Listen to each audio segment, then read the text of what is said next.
Welcome everybody. Thank you so much for attending. It's good to see so many of you here.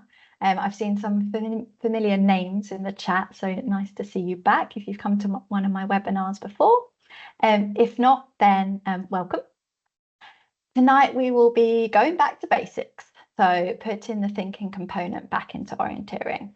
I've made this presentation so that it suits all abilities, and it's just really going to be an introduction to a few skills that we can start doing to become kind of consciously aware of how we can improve our orienteering. So I'm going to take you through kind of the aims of the presentation first, and then I'm just going to introduce myself a little bit better after that. So tonight we'll be looking at what components contribute to successful orienteering. What is the thinking component? So kind of actually breaking that down, understanding what that really means. And then we'll be thinking about the thinking component in terms of race preparation, also what happens during a race, and then importantly as well, how we can incorporate the thinking component into our post-race analysis. So just before we get into that, I will just kind of tell you a little bit about me and how I've kind of come to doing this work. So yeah, my name's Rachel. I run in the W21 class, although soon we'll be going over to W35. In the UK, I run for Dartford Orienteers, who's in southeast of England, and I've been with them for over 16 years. But 2 years ago, I moved out to Sweden and run for Marlons OK Schools Mornarna, and have been with them for 2 years. I currently live in Falun, which is 2.5 hours northwest of Stockholm. Favourite terrain, so anything technical. Running maybe hasn't always been my forte, but I try and make up for that with my technical ability, although I don't like anything too rocky underfoot. Educational wise, so my background is in sport and exercise psychology. So I did an undergrad and a master's in that, and learn all things, all tools to help, athletes psychologically. And then I went on and did a 2-year therapeutic coaching course, which allowed me to work with people if they were struggling with mental health, anxiety, depression, trauma, stress, anything like that. So I've got the whole spectrum from sports psychology all the way up to therapy. I then combine the two in the work that I do. So I'm the owner of Meadow Wellbeing, which is my business, and I work as a high performance mental coach for athletes. The majority of them are indeed orienteers, although I do have people from different sports too that I work with. And I also do some satellite school cartography for Dartford, just to keep my toes in the map arena. So here are just a couple of photos, and also one of my favourite races that I've done this year was the second day at Orienteering, middle distance, where I finally managed to put everything that I preach into practice and had the most focused run probably of my life, or one of them at least. So I thought I'd just pop that on there to show you. Okay. So everybody knows that in order to be a successful orienteer, we need to have a relatively good fitness. Obviously, the faster and the stronger we are, the quicker we can get around the course. But also, we obviously need to have a good level of understanding in terms of our technical ability. When we combine these two, we can usually find that we've had a successful race. However, this isn't always the case. And the more and more work that I do with clients, the more I realise that orienteering is fundamentally a thinking sport, and we really need to have that component understood in order to become really successful. So this is the kind of element that I want to focus on and speak about tonight. And I think also we kind of all get taught the kind of technical skills at some point. We usually know how to, become fitter, or we get advice from coaches. But what's not really taught, I don't think, at least from the beginning when we start, is actually how do we mentally get our way around the course? How do we mentally prepare? how do we analyze what we do afterwards in terms of the mental component. So this is, yeah, as I said, just a kind of introduction into how we can start thinking our way around the course. So here, we will start to break down the thinking component. And this will be in terms of race preparation, the day of racing and the race itself, and then our post-race analysis. So here I have a diagram, and this will help to start break things down. Now, when we think about, if we take an example that most of us can probably resonate with, that will be driving a car. So when we first start learning to drive a car, we're usually unaware of the skills that we need in order to drive the car, and we usually lack proficiency in those skills. So we have an unconscious incompetence of what it is that we're doing. This unconscious incompetence then becomes conscious. So we then become aware that actually we aren't that good at that skill and that we're not proficient in that skill yet. After a while, once we start having lessons, maybe we go out with somebody else, we can find the biting point quite easily. The skills are becoming a little bit more natural to us, but they still require thinking. They still require a lot of effort. We move that into conscious competence. And then the last stage of that is unconscious competence, where all the skills are just performed automatically. We don't even think about it anymore. So you might quite often say to someone, might often ask, oh, well, how was the drive here? And you sort of say, well, yeah, like it was fine. Like you didn't even think about the fact that you had to change gear, or that you had to brake, or you had to find the biting point, or anything like that. So it becomes unconsciously competent. Now, in terms of orienteering, we can follow the same diagram. So a lot of us, we know the skills actually, and this may seem a tiny little bit backwards, but we're actually very familiar, almost over familiar with what we're doing, that we actually become on autopilot ourselves. And then we end up keep making the same mistakes, but we haven't actually brought that into our conscious awareness yet. You may have heard yourself saying to another competitor, oh God, I just keep making the same mistakes. But then we're not actually necessarily doing anything about it. We just go out the next time and we do the same thing, and we're just repeating that same mistake. So by actually taking ourselves off of autopilot, by actually allowing ourselves to just start thinking about what it is that we're actually doing, we can then become familiar with the skills it is that we need to improve again. So with practice and with conscious awareness, we can become successful at that new skill. Now, whether that's one of these mental skills that we'll go through tonight, whether that's a technical skill that maybe needs some practice, doesn't matter. But the aim is that eventually we'll perform it enough and become good at it enough that it will start to become automatic again, but in a way where we can perform so that we're on autopilot because we fixed what it was that we needed to fix in the beginning. Hopefully that all makes sense. But what we'll do is we're going to now take it section by section, and I'll kind of explain the kind of mental skills we can look at within each one of these. So really, just in summary, what this is about, yeah, analysing, about looking at what we're currently doing and start to become consciously aware of, okay, maybe not what's going so right, what's working well, what can I repeat, what do I need to work on? So, race preparation.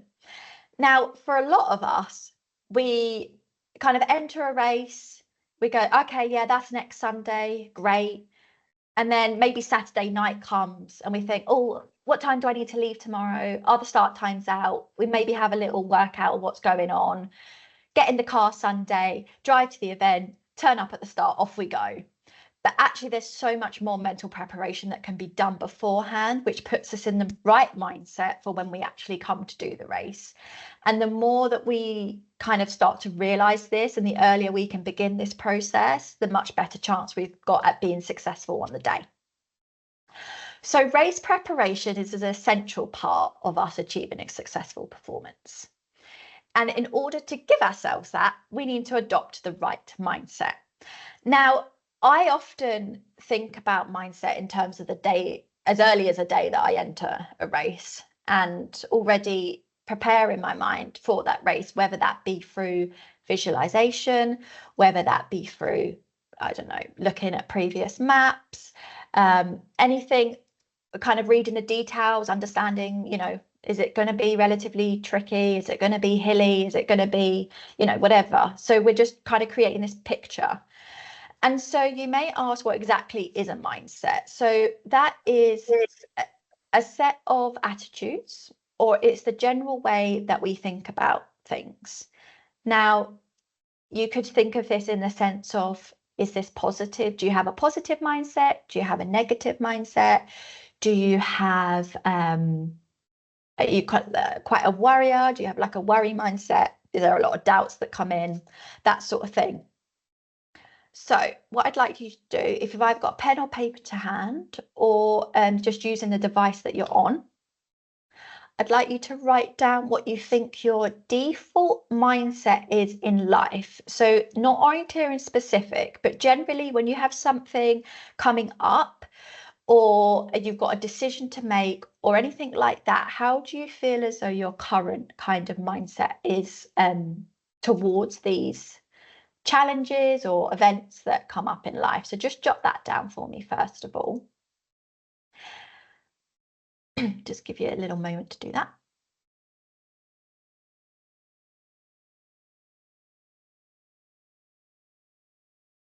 Okay, and then I'd like you to write down what your orienteering mindset is. Now, this could be different from your kind of default, or this could be the same. But it'll be interesting to see whether you think that when you think about orienteering, do you have a different mindset or a different approach, set of attitudes than you do for maybe things that are happening in your everyday life? Just give you a moment just to jot that down.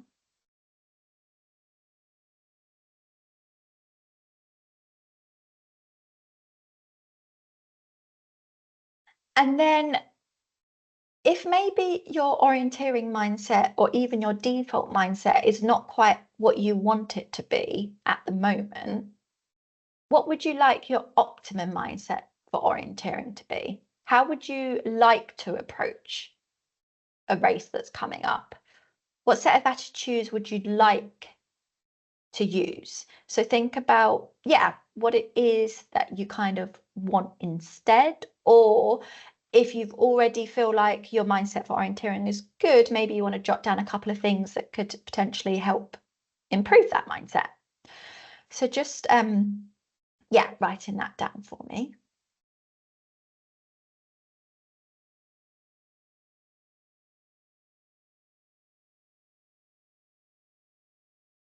Okay. And feel free to kind of share these in the chat if you'd like. We can go through a couple, and why that's kind of happening, I will move on to what I like to call the performance mindset. So this is a sports psychology tool that's used. And the research is very much supportive of the fact that if we adopt a performance mindset, then the percentage or the rate at which we will succeed in that event is higher. So just to reiterate that an orienteering race does not start when you're in the start box. An orienteering race begins well before that. Having time to get into the right mindset is crucial. And particularly that of adopting the performance mindset. Now, we have an acronym, which is WIN, and that stands for what's important now. Now, when we use this acronym, what it allows us to do is really to help us keep on track in terms of what it is that we need to do in order to achieve this performance mindset and therefore to be successful. So if I give you an example, so it could be the night before the race. Ask yourself, okay, what's important now? Getting a good night's sleep, maybe some visualization of yourself running around the course, being successful. Maybe you want to prepare your clothes, your equipment, know your schedule. But by focusing on what's important now, we're eliminating any other kind of distractions that can come in, all self-doubts, or oh, what if I make a mistake tomorrow? Or oh, I know X person is starting 2 minutes behind me, and all of that. But that's not the focus. The performance mindset is very much like, okay, in this moment, what do I need to do right now in order to succeed? Let go of all that other kind of distractions that are coming in. So example 2 could be actually whilst you're at the start. Now, I know probably a lot of you might like to jog to the start, get there early, have a little bit of time, do some kind of dynamic stretches. Maybe you want to do some breathing, get your kind of mind focused. Maybe you want to go through your race plan in your head. But what that's really allowing us to do, but when at the start asking us what's important now, it is allows us to really channel down and understand in this moment, what do I need to do in order to be successful, in order to perform well. And once you kind of have this performance mindset in mind, that can really help to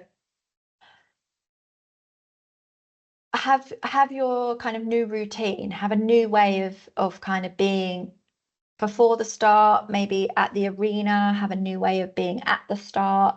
And it's okay to be nervous, and there's adrenaline going, and that's all fine. But up here, it's like, okay, am I focused on the task that's in hand right now? And by asking yourself, okay, what's important right now, you're allowing yourself to really just be in that present moment.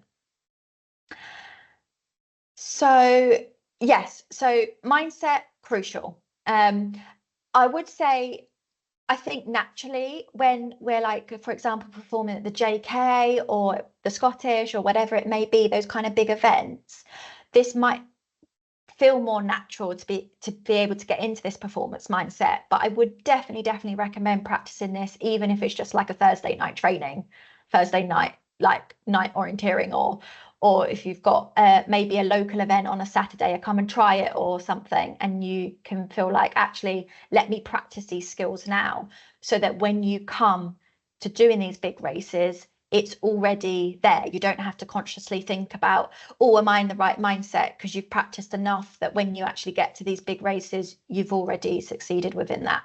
And it's almost just like second nature, and you're in that right frame of mind before you start. So I can definitely recommend kind of thinking about this, yeah, to your next orienteering race. Okay. So then we come to race day itself. Now, a few little facts here and figures, but these will make sense. So your brain is a 3-pound universe that processes up to 70,000 thoughts a day. It uses 100 billion neurons that connect at more than 500 trillion points through synapses that travel at over 300 miles per hour. Now, I don't want to do the math, but that to me sounds like a lot of thoughts potentially happening every minute, okay?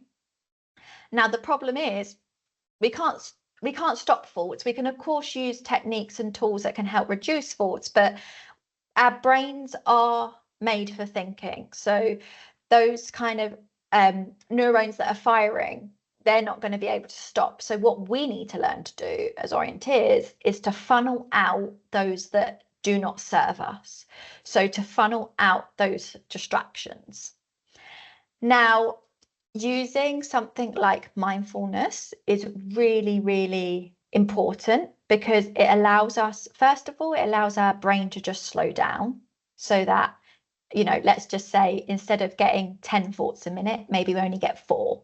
So we're automatically reducing the amount of thoughts that are coming in. What mindfulness also allows us to do is recognize that these thoughts are coming in, and we can then make the conscious choice to actually let these thoughts go. We don't have to engage in all the thoughts that we have. So the more consciously aware we can become, first of all, of what type of thoughts are coming in when we're running. I've had it where I've been out orienteering and I've been thinking what I'm having for dinner that evening. Like, of course, that is not helpful at all. And now I understand that actually I don't need to engage with that. I can let that go. We'll deal with that later. Or I literally had it yesterday. I was at an orienteering training session and it's chucking it down with rain. And down this ride that I was running on, I see these two moose run across the pathway. And I think, oh, a mummy and a baby, how cute. And then I start thinking, all faults. Oh, I wonder where they come from. Oh, I wonder whether the others have seen the moose. And as I was running down the ride, I needed an attack point, which was a hill just off of the ride to go in, do a bearing, find my control. I was so distracted with my thoughts about the moose and looking in the other direction to where my attack point was on the other side of the path to see if I could see where the moose were, that of course I overshot my hill attack point completely and then had to run however many meters it was back towards it. So thoughts are going to come in and we are going to have them and we are going to have distractions. And I think in our sport of orienteering, especially so, because it's an outdoor sport, there's environmental factors. We've got different competitors, we've got other controls, there's just so much going on. And it's really about, okay, just focusing on the, the kind of plan that I have for this leg and how we're going to execute that. And in a way, just being able to just let everything else go. Now, focus is, of course, another skill. And I feel as though I could probably talk about this in a whole nother webinar alone. But focus is really about having that concentration of executing that kind of plan that we have in mind, and noticing as well when we've dropped out of that focus. So having an awareness of ourselves of how does it feel when I'm fully 100% in this, and how does it feel when I'm not, and then being able to come back into that sign of focus. So if I just take example one, so we become entangled in our thoughts, and narrative then becomes tied to these thoughts. We then have a loss of focus, and that will often lead to a mistake. It can even be a thought as simple as, oh, I'm actually doing this course really well. I'm actually having a really good run. And then before you know it, the next control, you've made a mistake because you've completely come out of that kind of focus zone that you were in by thinking about the fact that you were doing well. And then because we've made a mistake, we then try and play catch up. And then because we're trying to play catch up, we then make another mistake, and then it just kind of escalates from there. So what we really want to try and do instead is notice those distracting thoughts that are coming in, learn that they are simply just thoughts and we can let them go, refocus on the task at hand as quickly as possible. And what I often say to the athletes that I work with is it's really great if you can think of a kind of like buzzword or a phrase that can help you focus. Maybe you want to use it in the start boxes. Maybe you want to write it down in your hand, whatever works for you. But also, once you've noticed that you've kind of become distracted and you're not focused anymore, to use that buzzword in order to get you back into that focus state. So it literally could be the word focus. It could be, for example, concentrate. It could be if you have like a little bullet point in terms of like a plan that you need to execute, it could be that. Myself personally, I say, Rachel, now focus. So I use my name in order to get my own attention back. So just take a minute or so now, just write down maybe a couple of test words or phrases that you think you might like. And what I'd ask you to do is the next time you go out running, just try those test words out, try those phrases, see, there'll be something that really resonates and you think, actually, that's the one, I really like this one. So use kind of upcoming events to test out some words that can help you to regain your focus. So I'll just give you a little bit of time now just to do that.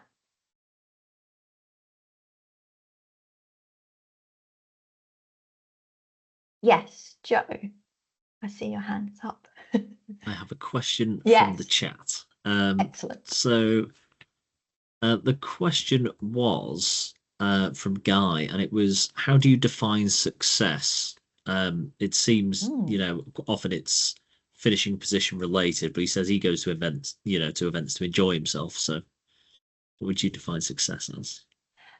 Honestly, I really think that's a personal answer.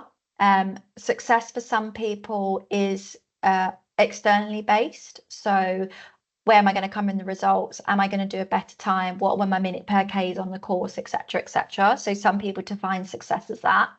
Other people define success as internal kind of gratification. Okay, if I can say that I got round a course and I was satisfied with the course that I did, with the techniques that I used, then that for some people is enough. So I guess when I use the term success, I am using it in a way that's loose so that it can fit your own meaning of what success means to you. So when I use the term success, allow that to kind of resonate with you, how that is, whether that's internal, external, maybe it's a mix, maybe you're trying to transfer from one to the other a little bit more. I hope that answers your question, Guy. Let me know if it doesn't. Thank you very much.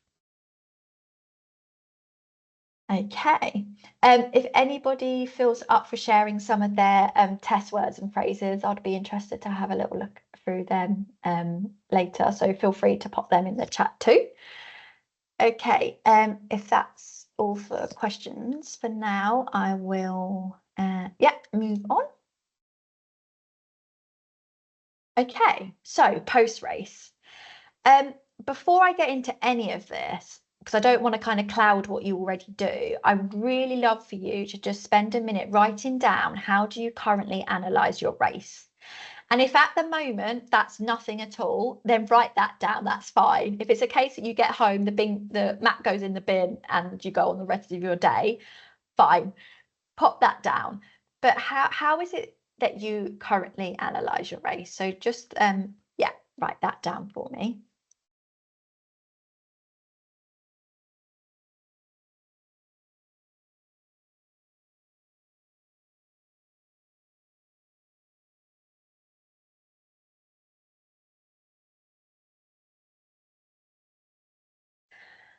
Okay, and when you've written that down, what I want to start kind of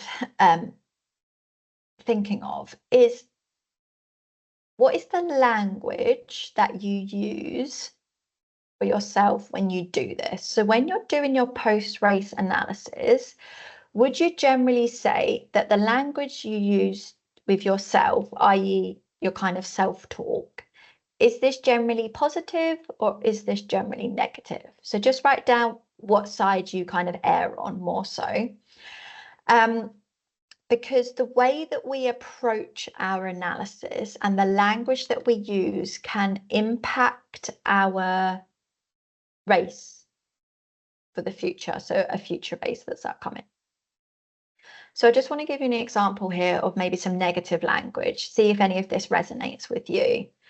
So it can go along the lines of, I should have executed that much better. I shouldn't have made such a silly mistake. I could have beaten X if I hadn't have made that mistake. I've let myself down. I know I can do better than that. So that's the kind of language that we may use if we negatively analyze our race. An example too, which is a personal example. So about mid-September, we had a long distance race. And middle distance, it's got it right there. After completing this middle distance race, I was really proud of myself. And it wasn't a perfect race. I actually lost about 4 to 5 minutes over a 3.7K course, which, can be fairly high for that distance. Yet the language that I was using myself was extremely positive. Even when I was thinking about the mistakes that I made. So on the next slide, I've actually got the map and I've got my route on, and I just kind of want to point out what it was that I was saying to myself on these specific controls where I had made mistakes. And this, just to reiterate, is happening afterwards. So this is when I got back to the arena. So here's my map. So control 1 and 2, great. I was really happy and I was getting into the flow. And then 3, I was too high up on the hill, wasn't really sure where I was. Where I stopped, I thought was open. So I actually thought that I was on the open land with the boulder a lot higher up. In fact, it turns out I was not, and I was down in the green. But anyway, that was my first mistake, which cost me a couple of minutes. And then control 12, my plan was to pretty much go on that purple line down to 12, hit the crag, go over the marsh, maybe see the hide, follow the edge of the hill into the crags. And I ended up taking a really dodgy bearing, ended up coming right round the marsh and then in, so lost some time there. And then the most frustrating of all was 15. So looking at that open area right next to the path, lovely open forest, nice easy compass bearing in, maybe aim off a little bit and execute it. And yeah, that didn't happen. Okay, I stopped too early, was hunting around, was going back and forth, could hear the tenoi from the arena, knew that I was just so close and yet so far away. And actually, when I come back from that race, I remember saying to myself, well done, like, well done, Rachel, because that was technical, that was tough. There were lots and lots of variables that could have gone wrong and actually didn't. And yeah, okay, I lost 4 to 5 minutes and I made some mistakes, but I understand why I made them. 3, I actually got put off by another competitor. 12, I was racing down that hill that I didn't even check my compass. So, you know, that's something that I know can be improved upon. And 15 again, was a lack of checking my compass and thinking, oh, that'd be easy, it's right next to the path. And actually, I just felt this like real sense of like, I did really well. And although it wasn't perfect, I know that if I apply the skills that I did to execute all the other controls well on my next course, I'll know that I'll have a great run next time. And so then when I actually came to the race the following weekend, I felt confident, I felt able, I felt technically aware, my fitness felt pretty good. And mostly, I knew that I could focus on my own course, let go of anybody else that I see, let go of any other controls that I see, and really just think my way around the course. So that was just an example of kind of post-race, what we can do differently in order to succeed. So a lot of times we will only mark down or analyze the controls that have gone wrong. So we might write down, you know, something negative like, oh, that was a really bad bearing, or I didn't pace, or, you know, whatever it may be. And that's great. And we know that we can obviously work upon that next time. But what I think is so utterly important as well is to write down some really positive things that happen. Like, what did I do well? Did I, you know, did I aim off well? Did I make sure I had an attack point at every control? Did I stop when those alarm bells in my brain started ringing and feeling like something isn't right here? And did I not move? And did I not, you know, run off in any direction and make sure I relocate before I actually left that place?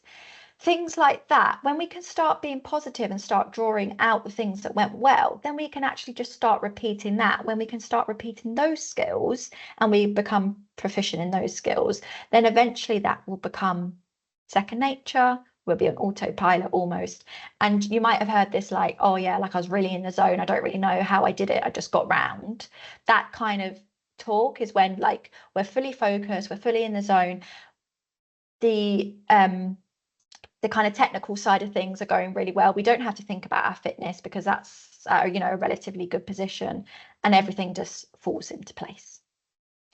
So being able to be positive and start using positive language about how we analyze our race will help set us up for the right mindset to be able to then prepare for the next race properly, and so the cycle continues. We basically build upon that. So in conclusion, for race preparation, we need to think about mindset. So mindset is key. We need to remember the WIN acronym. So what's important now? How do I get myself into that performance mindset? And how do I, you know, what is it that I need to focus on right in this moment in order to get me to the start line in the best position I can possible. Race time, so we can focus on focus and mindfulness, being able to filter out our thoughts, being able to concentrate and focus on the race that's happening, are really critical for completing a great race. Then post-race, in terms of our analysis and our self-talk, the way in which we engage with ourselves after a race is crucial for the success in our next race. So, thank you for attending. Here we have some time for Q&A. I've got some questions that I've put up on the board in case they kind of help to maybe provoke something, or if you just want to jot down a few notes of what you found most interesting, maybe the most surprising, what you feel as though you'd like to work on, how and when will you start to implement these skills? And then at the bottom here, I just have a few, where you can follow me for more content, or if you're interested in future events that I'm holding, then feel free to drop me an email and I can add you to that list. Also got a website there for more information. Yes, any questions? I'll be happy to receive.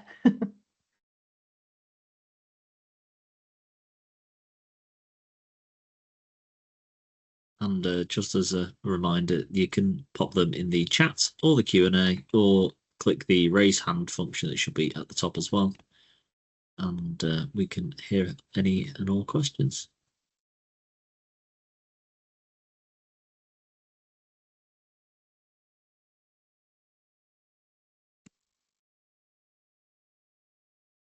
You might be off the hook here, Rachel. You might be lucky. But as we mentioned before, and you can see Rachel's email is on there, and I'll pop that on the email that will go out to you with the recording of the session as well. If you'd like to get in touch at any point with Rachel for any questions, it'd be absolutely brilliant. And I'm sure she'd be more than happy to get back to you. Yes, of course, no problem. Excellent. Well, I can't see any questions thus far. No, I'm surprised. I thought, oh, I'll leave enough time for some questions, but maybe everyone's thinking too hard now. Oh, we've got one. It's fine. Ian has asked, how do you think that could relate to beginners? Ian, sorry, do you just want to specify what exactly was it? A general question of everything we've gone through tonight, or was there something more specific? Just so I can direct my answer a bit better for you. But actually, okay, I would say getting this in for beginners is actually perfect. If we can start to kind of share this knowledge and share this mental side of things from when people start learning about orienteering, I think that's like a great way in.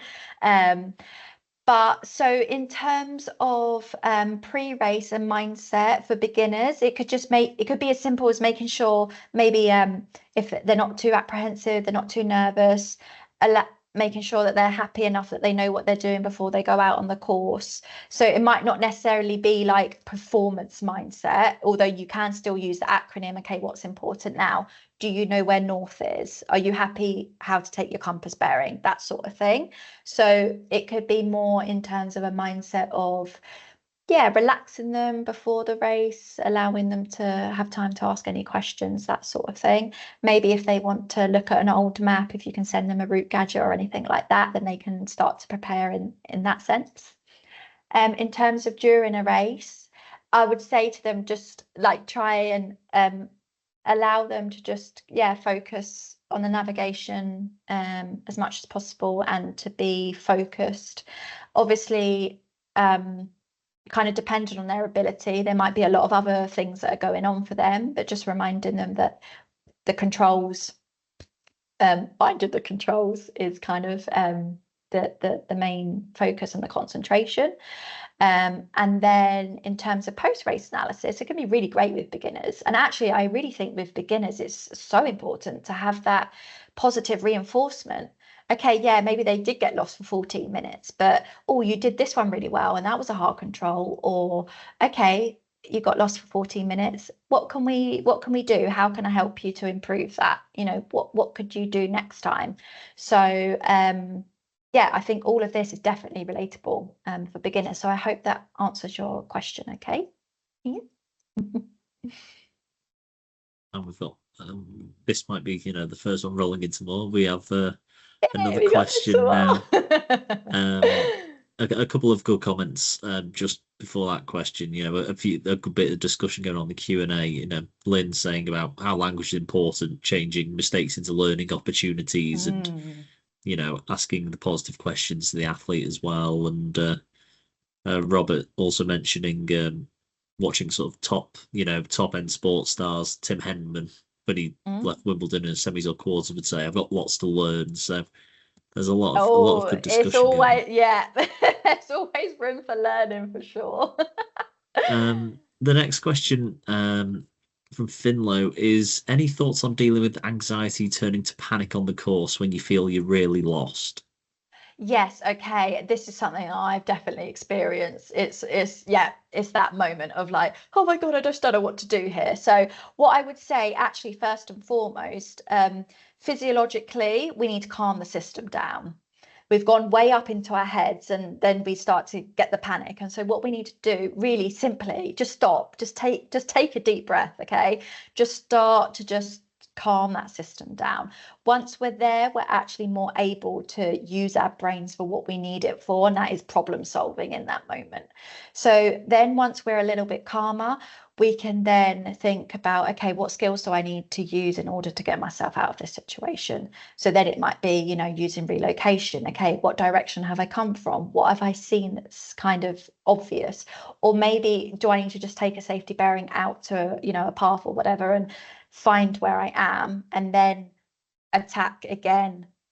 So first and foremost, then just try to, I know it's hard when you're in that panic state, but just by taking a deep breath, we can just help to just break that circuit that's going on in our brain and drop ourselves into our body more, become more relaxed. From that position, we're much better at problem solving, we're much better at sorting out the situation.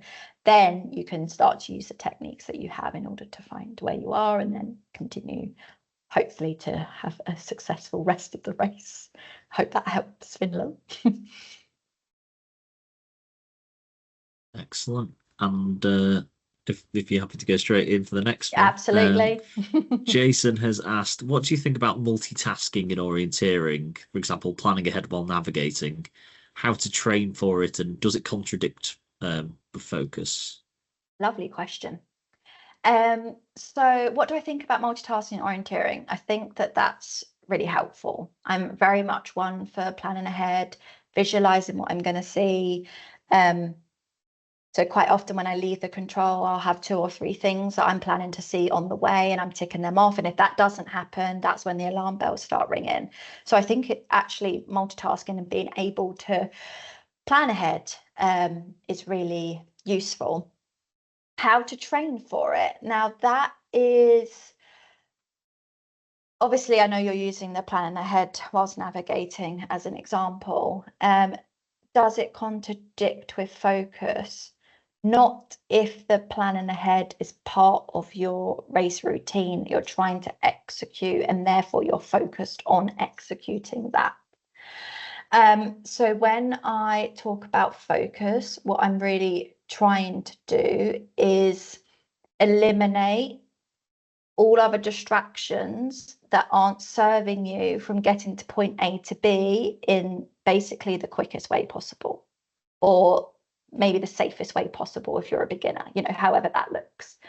And so anything else that comes into your kind of your thoughts, or it could be as simple as you're going towards the end of the race and you're starting to feel really tired. You start to get these thoughts of like, oh God, I've still got like 1.5K left, or I've still got 5 controls left, or whatever. Those sort of things are the things that we need to just eliminate. And we need to just come back to being like, okay, we're just going to take it one at a time, and we're just going to focus and execute on that until we get to the end. Then we can relax and let our brains kind of do whatever they need to do. How to train for it now. yeah, there are obviously so many different mental skills that one can use in order to become kind of well knowledged in the psychology realm of it. These were obviously just a few kind of starting points I've introduced tonight. But use those skills like you would to train a muscle in a gym, or that you would train how to use an attack point. Go out at every orienteering race from now on with a purpose. Say to yourself, today I want to practice getting into the right mindset. Today I want to practice having a positive kind of narrative with myself. And you start to use those skills, you start to build on them until they become automatic. That it's just part of your everyday orienteering. Obviously, if, when I work with clients, we work one-to-one on what it is that they need. And we obviously go into a lot more detail in terms of the neuroscience behind these skills, how they're used, how they can do it. We kind of implement a plan. But yeah, just start somewhere. Pick a skill, pick a kind of session that you want to practice on, and give it a go. And you know, if you feel like you need any extra help or support, anyone, then holler at me. But I hope that answers your question, Jason, in some kind of way.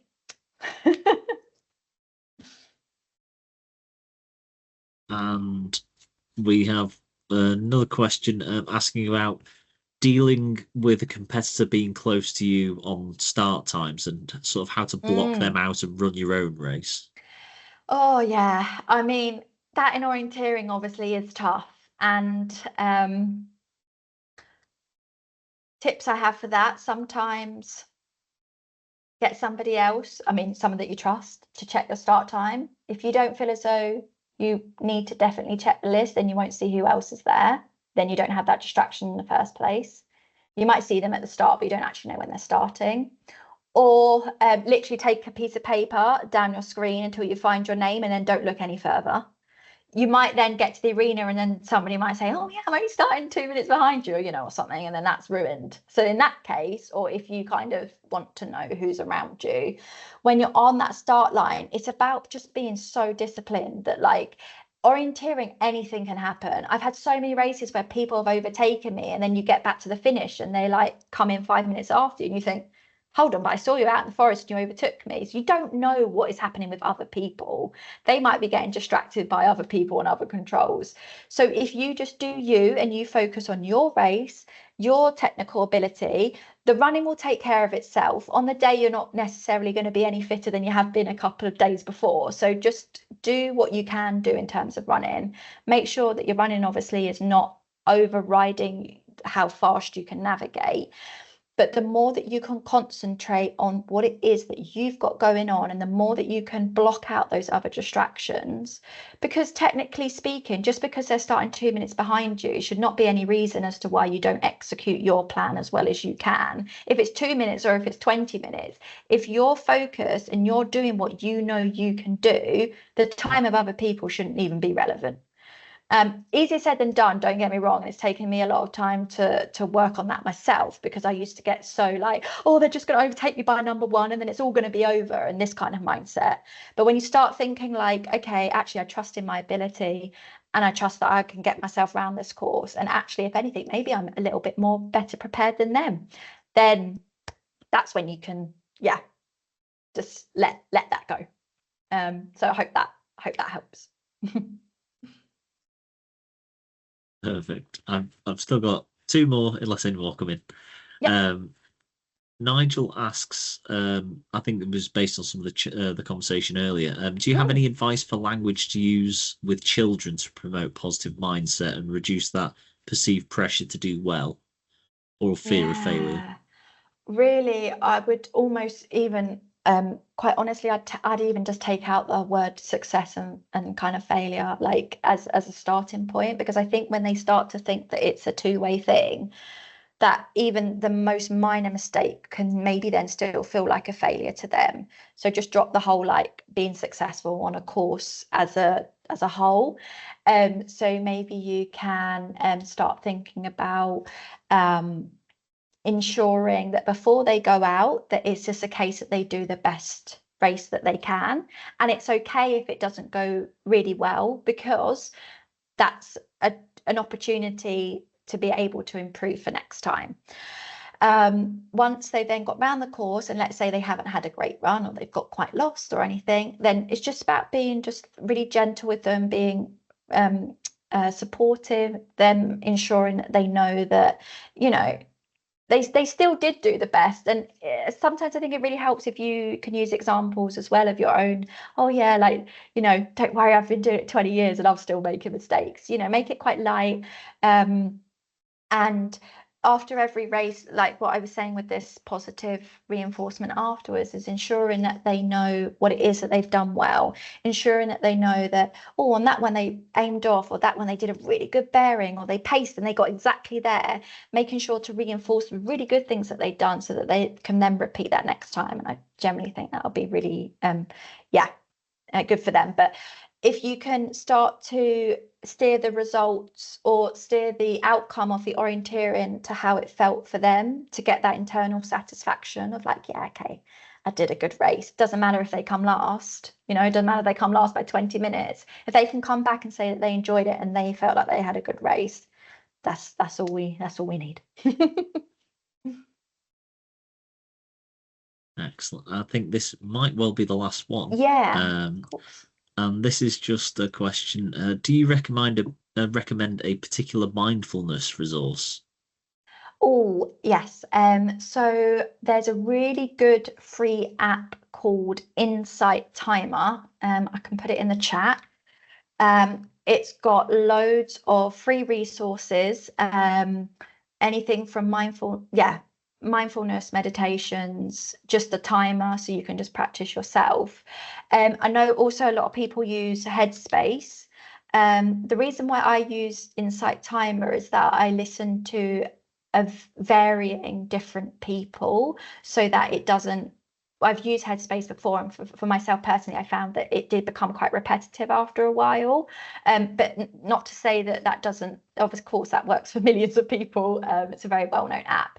But for myself personally, Insight Timer just had thousands and thousands of tracks from different people and just kind of kept it quite fresh. Once a day, even, do you know what? Even just 2 or 3 times a week, 10 minutes. Also, not just apps, but I'd like to just say that when you're out walking, when you're doing the washing up, when you're hanging up washing, if you just actually become more mindful in those moments and just really just help to slow things down and just concentrate on what's happening in that moment, even just doing daily tasks, you can start using as mindfulness practice, and you just get used to kind of what's going on up here. You start to recognize, get an awareness of if you really racing or if things are slowing down. And eventually, if you use obviously mindfulness over time, then naturally the kind of the rate of thoughts and the speed at which they come will automatically slow too. So yeah, I hope that's helpful. Excellent. And coming up almost perfectly to 8, I think there's no more questions at the moment, so I think that might be a good place for us to finish. Excellent. So a huge thank you to you, Rachel, for the excellent presentation. As my criteria for success would probably be to make it around a course and not end up in a woods, even though it's an urban course. That would, I think that everybody can agree it was a really, really good informative session, and we really appreciate having you back on. Yeah, thank you for having me. Yeah, and of course, if anyone wants to send me any questions or is interested in working, or I do one-to-one, but also work with clubs as well. If you want to have an activity evening or anything like that, then just drop me an email. Feel free to get in touch. And Thank you. I know there's a question earlier in the chat about watching it on catch up. That will be available. This session will be available in the next couple of days. It'll go straight onto the British Orienteering YouTube channel, and everybody who's registered for this session should get an email with the details on, including Rachel's contact information at the bottom here. I'll get all that on the email as well, all the good stuff, and that should be with you within a couple of days. So I can see lots and lots of thank yous to you, Rachel, in the chat, which is really good to see. You're very welcome. And yeah, please, I hope everybody enjoys the rest of their evening. And a huge thank you to you again, Rachel, and for everybody for attending tonight. Have a good evening. Thank you.